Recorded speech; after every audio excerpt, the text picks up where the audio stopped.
El Seminario Bíblico Río Grande presenta Estudios sobre la Epístola Universal de Santiago, por el profesor Rafael Contreras.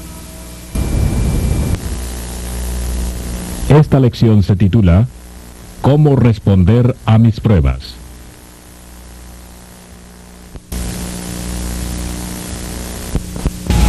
Siempre es un gozo muy grande poder compartir la palabra de Dios con hermanos en Cristo y personas que quieren conocer más de Dios, ¿no es cierto? Especialmente que en estos días en que hay tanto desempleo, en que hay problemas en la familia, yo creo que es bueno que nos sentemos juntos en lugares como este y simplemente abramos la Escritura, lo que la palabra de Dios nos dice, lo que tiene para decirnos hoy en día. La porción que nos corresponde estudiar en esta hora es precisamente la que se encuentra en Santiago capítulo 1. El segundo versículo en el libro de Santiago capítulo 1. Casi cada uno de ustedes está ya listo para simplemente seguirme con su vista en la lectura de esta porción. En esta porción la palabra de Dios dice así, Santiago 1, 2 al 12. Hermanos míos, tened por sumo gozo cuando os halléis en diversas pruebas, sabiendo que la prueba de vuestra fe produce paciencia. Mas tenga la paciencia su obra completa, para que seáis perfectos y cabales, sin que os falte cosa alguna.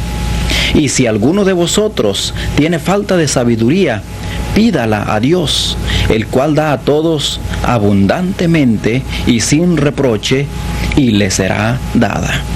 Pero pida con fe, no dudando nada, porque el que duda es semejante a la onda del mar, que es arrastrada por el viento y echada de una parte a otra.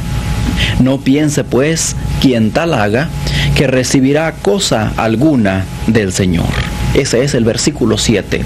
El versículo 12 continúa diciendo, hablando del mismo tema, bienaventurado el varón que soporta la tentación, porque cuando haya resistido la prueba, recibirá la corona de vida que Dios ha prometido a los que le aman. ¿Qué tal si tratamos de leer todos juntos este versículo? El versículo 12 que comienza con la palabra bienaventurado. ¿Preparados? ¿Listos? Bienaventurado el varón que soporta la tentación, porque cuando haya resistido la prueba, recibirá la corona de vida que Dios ha prometido a los que le aman. Siendo que vamos a hablar de cosas tan personales como los problemas de ustedes, los problemas míos, a la luz de la palabra de Dios, les invito para que cada uno aquí en su lugar incline su cabeza, cierre sus ojos y vayamos a Dios en oración. Entonces, allí donde están, únanse conmigo en oración. Padre nuestro, te pedimos que tú presidas en esta reunión. Que el Espíritu Santo hable a nuestro corazón a través de tu palabra, a través del testimonio de algunos de los hermanos aquí presentes, o también a través de alguna experiencia que hayamos tenido en el pasado, que tú nos quieras traer a nuestra memoria. Es posible también que alguna simple ilustración, alguna referencia, cualquier cosa pueda ser usada para recordarnos que en ti está la solución y que tú quieres ayudarnos para hablarles a otros de Cristo y de cómo ellos también pueden resolver sus dificultades. Muchas gracias, Señor, porque tú eres el anfitrión de este lugar. En el nombre de Cristo Jesús, nuestro Señor y nuestro Salvador. Amén. Es bonito usar los medios como este para difundir la palabra de Dios, para compartir las bendiciones, ¿no? Qué bueno que cada uno podemos sentirnos en casa, olvidar los pequeños problemas, las preocupaciones que podamos tener pendientes, que dejamos quizá en el trabajo, o en la casa, o en la escuela, y poder sentarnos por cuestión de una media hora, con la palabra de Dios abierta, y lo más importante, con nuestro corazón abierto para que Dios nos enseñe. Hace un tiempo se llevó a cabo una entrevista muy interesante en la ciudad de Puebla, México. El que estaba haciendo las entrevistas simplemente se fue por la calle, por los mercados donde estaba todo el ruido, todo el olor a los diferentes platillos que se venden por allí, el mole poblano y otros, el ruido de los autobuses, el olor a las verduras, las ganas de los vendedores de vender sus productos. Y en medio de todo esto, este hermano estaba haciendo una pregunta crucial a cada persona con la que se topaba. Él les decía: mi amigo, ¿me permite unos minutos de su tiempo? Cuando usted está pasando por un problema o por una dificultad, no le hace si es de la casa, no le hace si el problema es del trabajo, de lo que sea. ¿Qué es lo que usted hace? Y qué sorpresa se llevó al escuchar la contestación de las diferentes personas.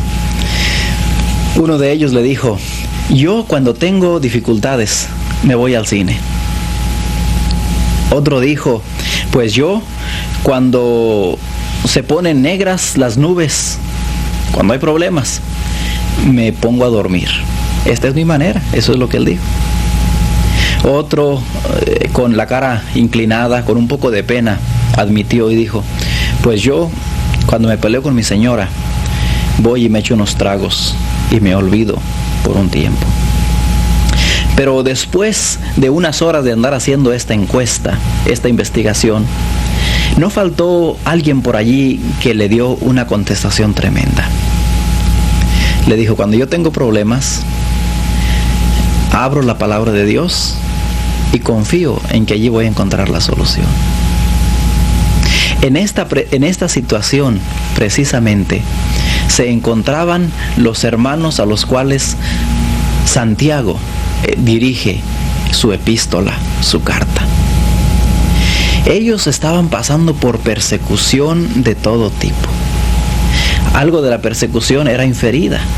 Otra persecución estaba directamente lanzada. Había persecución social, había persecución física. La causa de la persecución, la causa de estos problemas, de esta tribulación, ni más ni menos, hermanos, era precisamente la fe de estos hermanos. En aquel tiempo, cuando el cristianismo estaba apenas brotando, por decirlo así, esta carta, como hemos visto, es una de las primeras cartas que fue escrita de todo el Nuevo Testamento. Y por eso, en ese tiempo tuvo que abrirse paso en medio de las tradiciones judías. El cristianismo también tuvo que abrirse paso en medio de las discusiones filosóficas de los griegos. Y cómo no, también en medio de las adoraciones paganas, a veces perversas, equivocadas por seguro. Por ejemplo, habían los que prestaban adoración al César. Les convenía, era conveniencia política y económica. Decían: el César es el Curios, o el Señor. Pero los cristianos habían aprendido por lo que Dios había hecho en su propia vida, que Cristo era el Señor. Entonces ellos decían: Jesús jo Curios. Jesús es el Señor. Esto causó un conflicto tremendo, un choque. El choque estuvo tan duro que algunos tuvieron que dejar sus propiedades, dejar sus negocios, vender sus ganados, dejar sus terrenos y simplemente salir huyendo de su ciudad natal. Imagínese ser desenraizado, por decirlo así, ser echado del lugar donde uno ha visto a sus hijitos crecer y jugar. Simplemente donde ha tenido sus amigos. Quizá algunos estaban ya echándole ojos a cierta muchacha con vistas al matrimonio. Y de repente papá y mamá se convierten y se desata una persecución y tienen que dejar aquella posibilidad de noviazgo. Tienen que dejar su escuela, que estaba en forma de sinagoga en esos días, y simplemente salir, ahora sí, como dice el dicho, como judíos errantes. Pero la situación de estos hermanos era mucho más seria de lo que pudiéramos imaginarnos. No se trataba aquí de personas en una excursión comercial, judíos vendedores, comerciantes. Se trataba aquí de judíos que eran rechazados por sus mismos compatriotas, los judíos.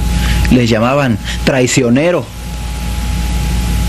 Y luego llegaban ellos a un mundo pagano, gentil, idólatra, y allá les decían: usted judío agarrado, usted judío racista, váyase de aquí.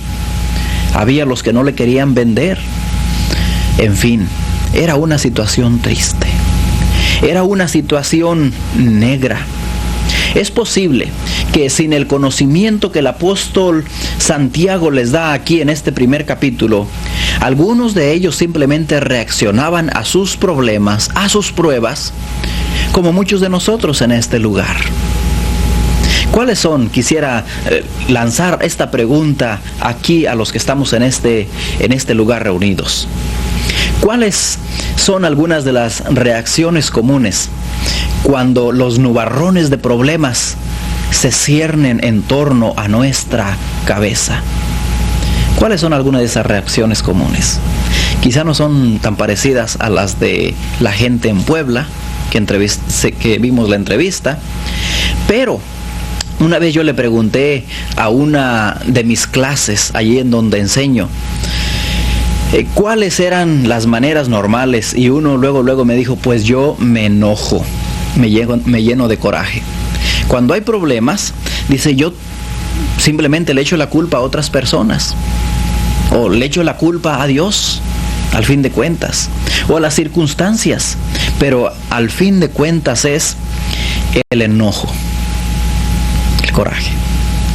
Pero como una señorita allí atrás a un lado contestó o siguió con la conversación, dijo: en mi experiencia yo he visto que cuando uno no toma en cuenta a Dios en sus problemas, uno va más allá que el enojo. Después, lo que uno hace es ni más ni menos que amargarse. Y allí todos estuvimos de acuerdo en que hemos visto a personas que casi se quedan flacas, casi pues pierden peso, pierden de perspectiva la vida, ven todo desbalanceado, ven que hay una injusticia muy grande en contra de ellos, dan esta idea de que todo mundo les debe, la amargura. Sin embargo, yo pregunto, Dios, el Dios a quien servimos, ¿nos manda problemas más grandes de lo que nosotros podemos soportarlos? Seguro que no. Todos estamos de acuerdo de que así como Dios mide las tentaciones que va a permitir que nos vengan, así cualquier problema que quiere tocar al Hijo de Dios, primero tiene que pasar por el permiso, por la soberanía de Dios. ¿Se acuerdan ustedes de una persona en la Biblia que pasó por esta experiencia también? Esta persona de veras fue abatida. De plano le llovieron de arriba, de abajo y de todos lados, como decimos. Estoy hablando ni más ni menos de la persona de Job. Don Job en la Biblia, en el Antiguo Testamento. Problemas económicos, problemas familiares, problemas sociales, de todo tipo.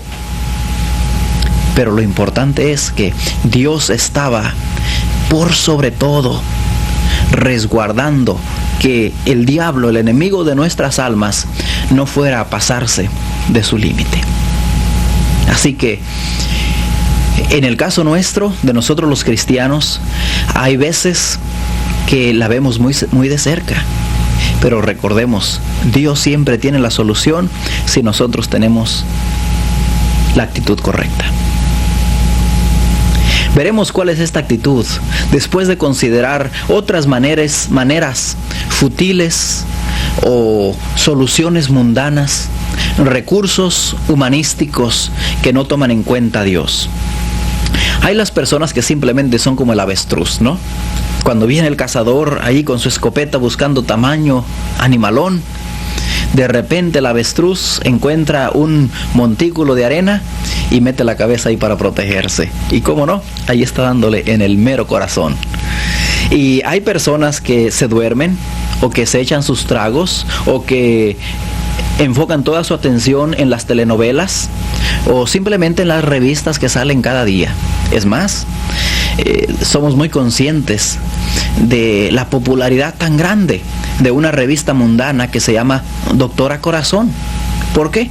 Porque en el caso de esta revista ofrece consultas por carta. Y allí las personas, problemas sentimentales, problemas filiales, familiares, económicos, en fin, consultan con esta señora. La realidad es que hay problemas y no podemos ignorarlos. Tampoco podemos pasarnos toda la vida quejándonos o echando la culpa a otros. Los psicólogos llaman a esto regresión. Por supuesto, llega el punto en que uno se preocupa tanto. Y con estos problemas uno se siente retraído, deprimido, desesperado. Y lo que el diablo quiere es que nosotros, los que ya creemos en Cristo Jesús como nuestro Salvador, nos sintamos desanimados.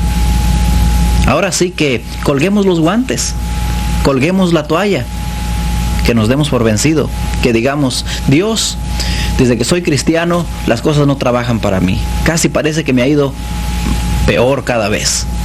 Que digamos, tu palabra parece que no es efectiva en mi vida. Quizá trabaja para el predicador, quizá trabaja para el misionero, para los otros hermanos, pero en el caso mío no. Eso es lo que quiere el diablo. Él quiere que actuemos con falta de fe, con incredulidad. Él quiere que nosotros comprometamos nuestros principios, que demos nuestras soluciones humanas. Ahora, ya por la escuela de la vida hemos aprendido que el tratar de resolver nuestros problemas a través de estas maneras que hemos enunciado, que hemos mencionado, no funciona. Es como quien está poniendo curitas en una cortada grande. Es como quien está poniendo pomadas o chiqueadores que simplemente no traen una solución permanente. Tenemos que ir a la palabra de Dios. Y como el tiempo se nos está pasando, tenemos que ir otra vez a refrescar nuestra mente, nuestra memoria con la palabra de Dios. Así que el primer paso, dijimos, era renunciar a las maneras antiguas de resolver nuestros problemas. Dar por sentado que no trabaja. Renunciar a eso. Pero luego Santiago dice: hermanos míos, tened por sumo gozo cuando os halléis en diversas pruebas. En otras palabras, hermanos, regocijaos en el Señor. No en las pruebas, no por causa de los problemas, pero más bien en los problemas y a pesar de los problemas. Es lo que se nos promete. Dice: tened por sumo gozo. La palabra tened es una palabra que está en modo imperativo y en modo presente. Por imperativo es un mandato, una exhortación, una orden. No hay opción. Las órdenes, alguien ha dicho, son para obedecerse.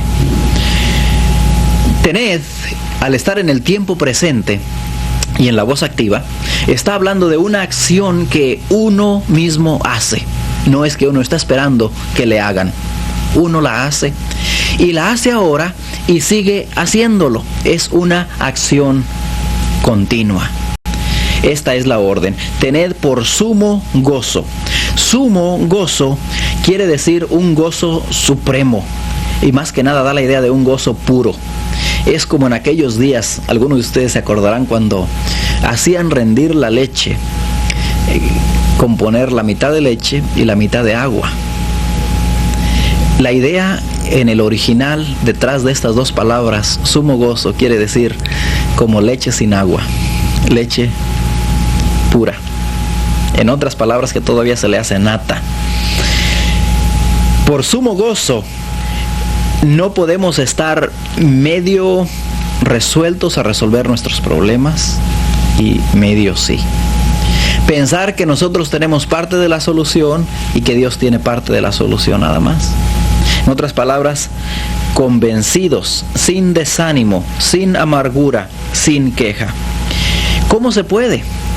Esto es casi como ir a buscar unos tacos calientes dentro del refrigerador. No se puede. Aquí el escritor sagrado está presentándonos casi una contradicción, diríamos. ¿Cómo alguien se va a gozar en medio de los problemas? Cuando estaba aquel judío, quizá con uno de sus niños en sus brazos, ¿no le querían vender medicina en la hierbería de aquel entonces? O quizá venía la señora con su bolsa vacía porque no le quisieron vender legumbres, no le quisieron vender pan, tortillas, frijoles, lo básico para comer, porque eran judíos. ¿Cómo podía Santiago decirles, gócense en medio de esto, cuando los niños estaban llorando con hambre? O estaba la niña ahí con viruela. Estaba ahí el padre por dentro, desgarrándosele su corazón. Yo creo que parte de la solución está más adelante en esta porción. Porque dice, hermanos míos, quiere decir que si una persona todavía no ha recibido a Cristo Jesús en su corazón, todavía no puede tener la fe suficiente para creer esto. Es más, todavía no tiene el poder suficiente. Tiene que ser un hermano ya. Tiene que haberse entregado a Cristo Jesús ya. Dice, cuando os halléis. Cuando es la palabrita jotam, que quiere decir cuando la oportunidad venga. Es decir, de sorpresa. Y así vienen las pruebas. Os halléis. Os halléis da más bien la idea cuando caigan de repente. ¿Se acuerdan ustedes de aquella ocasión? Cristo estaba enseñando y él dijo, cierto hombre iba pasando por Jericó y de repente cayó en manos de ladrones. La idea es de allá en Lucas 10:30. La idea es que alguien cae bajo un peso y ese mismo peso cae encima de él, como los ladrones cayeron encima de él. Es la idea, no es que uno va buscando problemas. Yo sé que hay personas psicosomáticas, personas que les gusta a veces afligirse, quieren pagar así por un pecado, pero no estamos hablando de este tipo. Ustedes y yo, nosotros, digamos, personas normales que estamos tratando de hacer una vida, de tener una familia, ser buen esposo, tener hijos, tener amigos entre los muchachos. Estamos hablando, los problemas nos llueven, involuntariamente nos vienen y nos agobian. Dice diversas pruebas. La palabra diversas es precisamente la palabra que habla de multicolor, como el arco iris. Nos vienen problemas chicos, grandes, de todos colores y, como alguien dijo, de todos sabores. Diferentes tipos de problemas. Pero note, sabiendo que la prueba de vuestra fe produce paciencia. Sabiendo está hablando no de un conocimiento intelectual, se refiere a un conocimiento experimental. Entonces, el cristianismo es sumamente práctico. Sabiendo que la prueba de vuestra fe produce paciencia. En otras palabras, que si uno tiene un propósito en vista por el cual está sufriendo, se le va a hacer más fácil pasar por la prueba. Si uno sabe, esto va a pasar. Esto es parte de esta vida nada más. Pero después de esto voy a salir a relucir. Es como, por ejemplo, el oro cuando está pasando por fuego. Nos dice Pedro en una de sus epístolas. Cuando pasa por fuego, ahí está sufriendo y derritiéndose y todo. Pero ¿qué está pasando? Todas las impurezas de tierra, de otros metales, arena y todo, está siendo quitado para que salga relumbrante. Y es lo que Dios quiere. Que después de que hayamos pasado por estos problemas, que hayamos renunciado en primer lugar a las maneras mundanas de resolver los problemas. En segundo lugar, que estemos dispuestos a regocijarnos, una actitud diferente, regocijarnos por fe, como un acto de la voluntad, no de las emociones, pero más bien escoger regocijarnos en medio de las pruebas. Y entonces, ¿cómo no? Hay que rogar al Señor. Versículo 4, versículo 5, rogar que Él nos dé luz en medio de todo este problema. Leámoslo. Dice así. Habla de tener paciencia, una paciencia que más bien habla de resistencia, habla de madurez. Dice, mas tenga la paciencia su obra completa, para que seáis perfectos. No quiere decir sin pecado, pero sí quiere decir una madurez de carácter y de personalidad. Una persona que ya no es llevada de un lugar a otro por el viento. Una persona que ya no es como ese pez que parece gelatina, que cuando uno anda bañándose en alguna playa por ahí, en algún lago, lo quema. Y ese pez anda nada más con las olas para donde vaya el viento. Los cristianos somos como peces, es decir, vivos, yendo en contra de la corriente y no dejándonos llevar por los problemas. Dice pues, si alguno de vosotros tiene falta de sabiduría para ver el fin de este problema, para ver el punto de vista de Dios en este problema, para ver más allá, para ver la solución, para ver cómo esto encaja en nuestra madurez, entonces pídala a Dios, es decir, ruegue a Dios. Pero este rogar debe ser con fe, debe ser creyendo por fe que Dios es más grande que nuestros problemas, ¿no? Dios es más grande que nuestros problemas. Él no es un Dios cruel. Él no es un Dios que le gusta ver a sus hijos sufrir y martirizados. Más bien, Él mide la prueba y no nos va a mandar algo más allá de lo que nosotros podemos aguantar. Entonces, al orar, debemos orar con fe. Al orar con nuestra esposa, con el pastor, al orar con los hermanos en la iglesia, nosotros podemos, pues, regocijarnos en el Señor. Las pruebas, yo sé, pueden ser presión económica, social, problemas, dificultades familiares, en fin. Pero el fin que se busca en todo esto es que haya esta firmeza, esta solidez, que haya esta resistencia, esta pureza, esa estabilidad. Ese es el tipo de paciencia del que estamos hablando. No estamos hablando de la persona que se sienta en una sombrita a esperar que le caigan de arriba los frutos, ¿verdad? Estamos hablando de una paciencia activa. Bien, al rogar por sabiduría, al pedirle a Dios que nos deje ver cuál es el punto de vista en Él, uno debe pedirlo con fe. Y la fe no es creer que Dios hará lo que yo quiero o lo que yo necesito, sino más bien la fe es creer que Dios hará lo que Él ha prometido en su palabra. Él ha dicho, no te dejaré ni te desampararé. El último paso al resistir los problemas es resistir la prueba. Está basado en el versículo 12, que dice, bienaventurado o feliz el varón que soporta la tentación, porque cuando hubiere resistido o sido aprobado, recibirá la corona de vida que Dios ha preparado a los que le aman. En otras palabras, en primer lugar, para resistir la prueba, hay que definirla. Puede ser que es una crisis económica. Puede ser que es una crítica inmerecida. Alguien anda chismeando de usted a sus espaldas. Puede ser un problema físico, una enfermedad. Puede ser un problema matrimonial.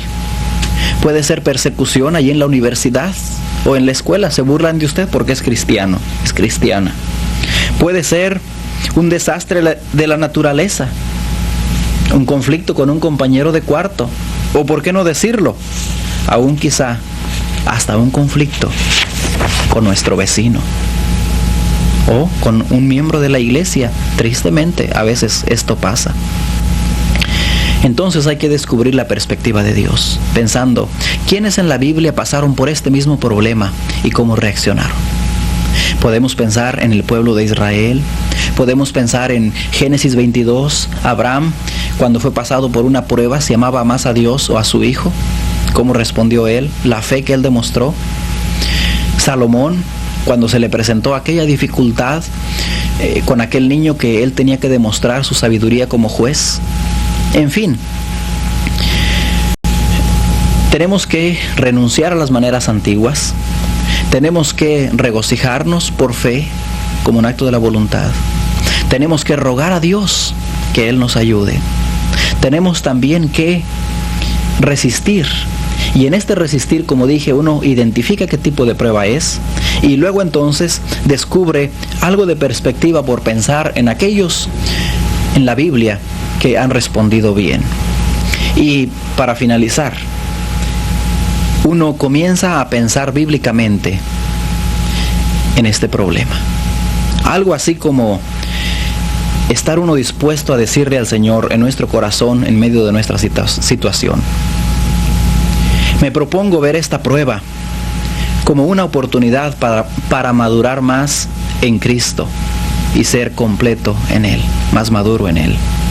Lo veré como una oportunidad para desarrollar la habilidad de ser paciente, firme, constante, resistente, puro, en hacer lo que Dios quiere y no lo que yo quiero o lo que el diablo quiere. No permitiré que las circunstancias me manejen o me desanimen.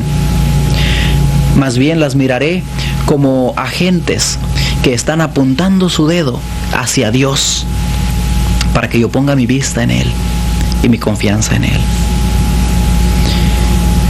Veré por fe aquel día cuando estaré a la presencia del Señor Jesucristo, cuando podremos cantar que ya no habrá más pruebas, ni más tristezas, ni más dolor, cuando estemos los redimidos allá en el cielo. Alabaremos ¿a quién? Al Señor. Decir en nuestro corazón: obedeceré a Dios por razón de que lo amo más de lo que me amo a mí mismo. Vamos a terminar con una oración. Señor, que podamos en fe decir: gracias porque en medio de este problema tú quieres recompensarnos y guiarnos. Danos ese entendimiento y guíanos al platicar aquí entre los cristianos reunidos cómo tú nos has ayudado en el pasado para animarnos a las buenas obras. Gracias por Santiago y por los hermanos que sufrieron y ahora estamos aprendiendo de ellos. En Cristo Jesús. Amén. Muchas gracias y hasta nuestro próximo estudio.